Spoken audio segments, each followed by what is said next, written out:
What is up everyone, my name is FM Sorcerer and today I'm going to be showing you guys some unique spell ideas for our next new world, EMPYREA.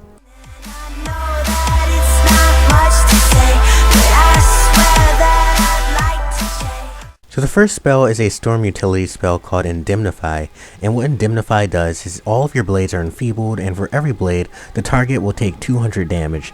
After the enfeebled, the caster is healed for 500 health. So basically this is like the regular enfeeble spell for storm, except every blade that you take away deals 200 damage to the opponent, and it also heals you 500 health at the end of the enfeeble.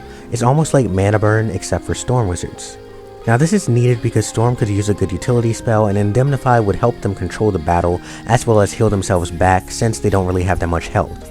The animation will look just like a regular enfeeble, except after all the blades are taken away, the damage will be dealt with a spark of lightning on the target, and then the caster would be healed. Now the next storm spell is a shadow spell called Ione's Declaration.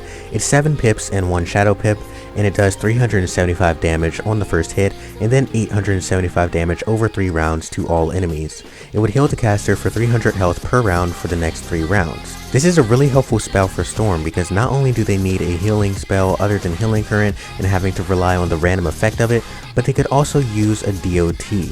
The spell animation would have Ione land from the clouds of EMPYREA above, surrounded by sparks and storm spells like Storm Shark and Glowbug. She would then send waves of energy from her hands and attack all of the enemies. The next utility spell is for ice, and this one is called Chilled Wall.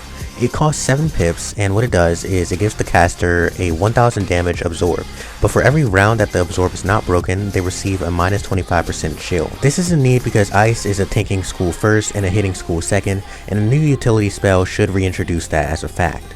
The spell animation would have a wall of ice surround the wizard, and as the rounds pass by, the shields would appear on the outside of it. Now Ice's shadow spell would be called Snowstorm, and it would cost 7 pips and 1 shadow pip. The effect would be 950 to 1050 damage up front, and then you would steal the target shield and then place a DOT dealing 200 damage per round for every 3 rounds. This is needed because Ice hasn't had a DOT spell in a while, and an offensive one like Snowstorm that steals the shield first would be really deadly. The animation would have the dual circle freeze over, and a bunch of snow would pile itself up onto the target. The wind would then steal the shield and the DOT would be placed. This next spell is a really interesting one. It's a utility fire spell called Flash of Flames, and it costs 5 pips. Now what Flash of Flames does is at first it appears as a fuel on the target, but the next time that they shield, the traps turn into a 3-round DOT dealing 250 damage per round. This is needed because although it may look like it's just a normal DOT, this can be a good way to keep the opponent on their heels as they need to time when they need to shield in order to avoid a huge combo. The spell animation would appear as a normal fuel at first, but the second they'd shield, it would burst into flames and turn into a yellowish red tick encircling the opponent. Fire's shadow spell would be called Empyrean on Fire. It would do 100 fire damage, then 850 sun damage, and destroy 2 of the target's pips. Although Burning Rampage made fire extremely good at all kinds of levels, a spell that hits like Minotaur but for fire and destroys pips would finally make them one of the top 3 at max PvP again. The animation would have red clouds open up from EMPYREA as a teen assassin on fire runs down from them and slashes the opponent with a morning star. The next utility spell is a balance spell called Ruin, and it costs 5 pips. Now what Ruin does is if the target has 2 shadow pips, using Ruin will destroy one of them and deal 575 damage to the target. Balance's true power is being able to control the flow of a match. With all of the focus that's been talked about on how much shadow spells determine the outcome of a win, a spell like this would help lessen the problem for balance. The spell animation would look like a normal mana burn, except the shadow pip would burst away as the damage is dealt. This next balanced shadow spell is an amazing spell called Immaculate. Now what Immaculate does is 950 to 1050 damage, and then it will copy the target's aura if they have one.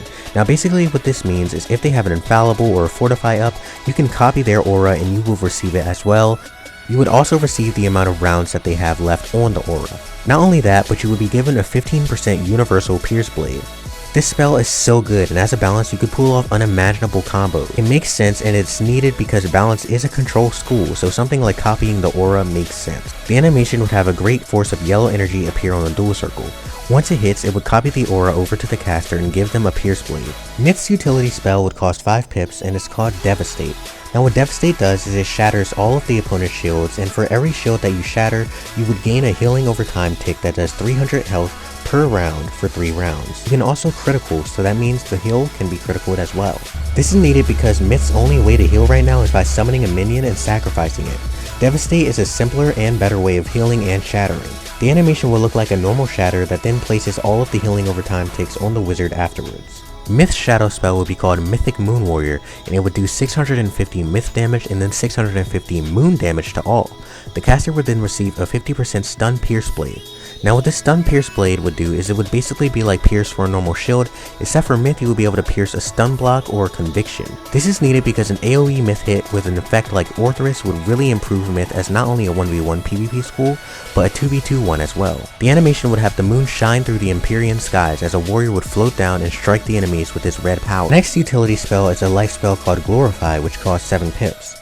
Now what Glorify does is it will convert all of the damage of a DOT effect into one healing over time effect. This is needed because life has a small problem at max when it comes to healing due to the critical updates, but a huge heal that would turn all of the numbers of a DOT into a healing over time effect would be the perfect useful spell. The animation would show hands come from the skies of EMPYREA, lift away the DOT, and place a healing tick. Life shadow spell is called Cloudy Theragist. It deals 950 to 1050 damage, places a negative 45% mantle, and gives the caster a 40% outgoing healing blade and a 40% life blade.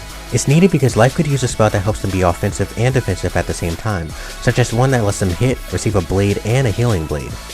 The animation would show a female life wizard walk fiercely from misty green clouds, and then she would strike the enemies with her green sword. The final utility spell is a death bubble called Dawn of Darkness. Dawn of Darkness would allow the wizard to receive 100% health back from drain spells for the next 10 rounds or until change. This is needed because even with their drain spells, Death still struggles at max PvP. A spell that gives them the time to swap back all of the health from drain spells would be extremely beneficial. It will show a dark bubble surround the dual circle while quiet ghost screams are heard and souls can be seen going around in circles around the bubble. Death's shadow spell is Monster Mash, which deals 950 to 1050 damage to all enemies, swaps half of the health to the caster, and beguiles the target of the spell chosen for the beguile for 1 round. This would be a great addition because many Death players have long asked for the spell Monster Mash to be made into an actual trainable spell, and a Death spell that hits and beguiles is long overdue. It will look just like the regular Monster Mash spell, except it would have the swapping animation and look graphically better than the original. But I hope you guys did enjoy the video. This was the first of a new idea series I'm going to be doing, but the next video will be on possible expansion worlds and new dungeons that we could have in the game, and I will also be doing a top 10 possible members of the Cabal video, so if you're excited for those, make sure to leave a like, and I appreciate you guys watching, and I'll see you in the next one. Peace.